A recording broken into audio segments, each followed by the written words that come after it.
नमस्ते मित्र। अगर आप लोग रेलवे ग्रुप डी का आंसर की चेक करने के बाद इस कंफ्यूजन में हैं कि मैं पीईटी की तैयारी करूं या नहीं, कितने मार्क्स रहने पर पीईटी की तैयारी करना चाहिए, 50 के आसपास नंबर आ रहे हैं, 55 के आसपास नंबर आ रहे हैं, तो उनको रनिंग प्रैक्टिस यानी पीईटी तैयारी करना चाहिए या नहीं। इसके अलावा जो रेलवे बोर्ड के द्वारा ग्रुप डी के लिए परसेंटाइल बेस्ड नॉर्मलाइजेशन का फॉर्मूला दिया गया है, उसके अनुसार 50 वालों का कितने मार्क्स बढ़ेंगे, 55 वालों का कितने मार्क्स बढ़ेंगे, 60-65 वालों का कितने मार्क्स बढ़ेंगे और परसेंटाइल बेस्ड नॉर्मलाइजेशन का जो फॉर्मूला है वो कैसे काम करता है, ये सारे के सारे कंफ्यूजन आपके दूर हो जाएंगे। बस वीडियो को अंत तक बिना स्किप किए देखते रहिए। सबसे पहले हम लोग बात कर लेते हैं परसेंटाइल बेस्ड नॉर्मलाइजेशन पर, यानी कि आपका इस बार परसेंटाइल मार्क्स कैसे बनेंगे। देखिए, परसेंटाइल का सीधा सा मतलब है कि आपके शिफ्ट में आपके कंपेयर में दूसरों का परफॉर्मेंस कैसा है, यानी कि आपके शिफ्ट में आपका जितना नंबर आ रहे हैं उसके बराबर या उससे कम नंबर लाने वालों की संख्या जितना ज्यादा होगा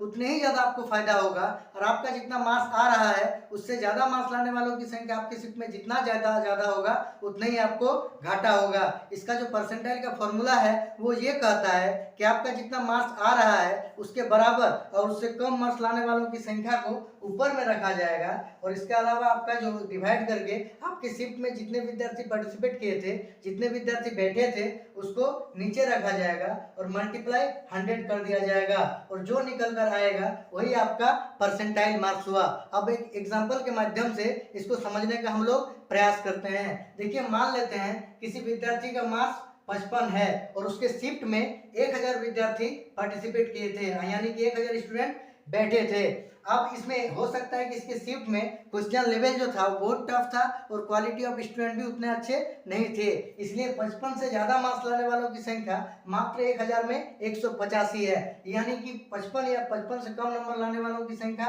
850 तब हो गया। अगर 1000 से 150 माइनस करेंगे तो यानी कि 850 का हम ऊपर में रखेंगे और आपका जितने विद्यार्थी भाग लिए थे 1000, यानी कि 1000 को हम नीचे में रखेंगे। अब देखिए, अगर इसको हम लोग काटते हैं तो ये आपका मिल जाता है 85, यानी कि आपका ये जो 85 निकल कर आया यही आपका परसेंटाइल मार्क्स आया, यानी कि इस विद्यार्थी का हम लोग कह सकते हैं कि 85 मार्क्स आया परसेंटाइल के बाद। अब हम वही एग्जांपल लेते हैं, किसी विद्यार्थी का मार्क्स आपका 65 है और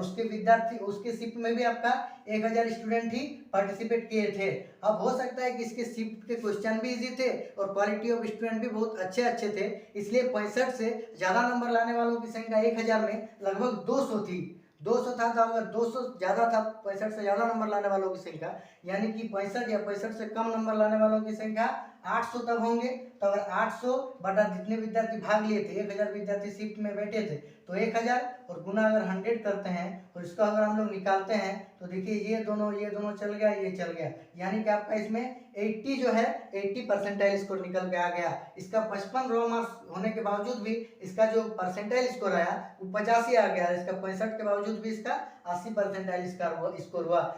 तो इससे आपको पता चल गया होगा कि रॉ मार्क्स और परसेंटाइल मार्क्स में कितने ज्यादा अंतर देखने को मिलते हैं और मिलेंगे भी जब आपका फाइनल रिजल्ट आएंगे तब। और जैसे कि इस बार अच्छे विद्यार्थी का भी कम ही मार्क्स आ पाया है, जैसे कि मैंने बहुत सारे पोल्स, कमेंट्स, साइट, इसके अलावा बहुत सारे मित्र से बात करके मुझे ये पता चला कि जिनका तैयारी बहुत अच्छा था उनको भी उम्मीद से बहुत ज़्यादा कम नंबर आया है, और जो एनटीपीसी में बहुत अच्छे से प्रदर्शन कर पाए थे उनका भी इस बार प्रदर्शन जो है ग्रुप डी में प्रदर्शन फीका पड़ गया है। अब हम लोग बात कर लेते हैं कि कितने नंबर रहने पर पीईटी की तैयारी करना चाहिए, रनिंग वगैरह करना चाहिए। देखिए, इस बार कटअप बहुत ज्यादा नहीं जाने वाला है, इसके बहुत सारे फैक्टर है जिसकी चर्चा मैं अगले वीडियो में करूंगा। मैं इस वीडियो में आपको एक रफ स्कोर बता दे रहा हूं कि अभी जैसे कि परसेंटाइल बेस्ड नॉर्मलाइजेशन होना बाकी है, बहुत कुछ होना बाकी है, उस हिसाब से अगर कोई जनरल में है तो उनका अगर 52 से 53 के आसपास भी नंबर बन रहा है तो उनको पीईटी के लिए लग जाना चाहिए। अगर ओबीसी और ईडब्ल्यूएस है तो 3-4 मार्क्स घटा लीजिए, अगर एससी है तो 5-6 मार्क्स, और अगर एसटी है तो 8-9 मार्क्स घटा के अपने पीईटी में लग जाइए,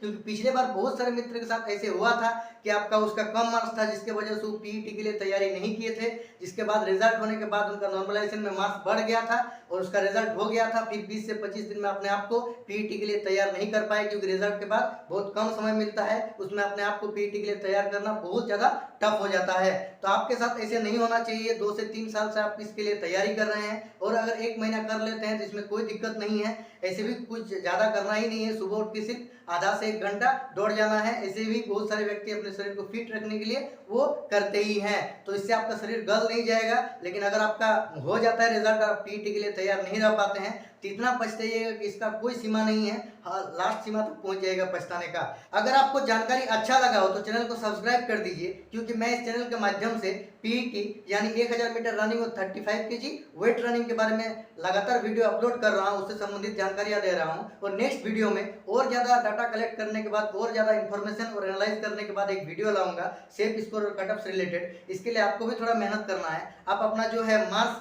अपना जो है कैटेगरी, अपना जो है जॉन और आपका जो है शिफ्ट वो कमेंट बॉक्स में लिख दीजिए। मैं या तो पर्सनली आपको कमेंट में रिप्लाई करूंगा, या तो नहीं तो नेक्स्ट वीडियो में हम इसके बारे में चर्चा करेंगे और पर्सनली रिप्लाई करने का भी हम प्रयास करेंगे। चलिए, तब तक के लिए वंदे मातरम।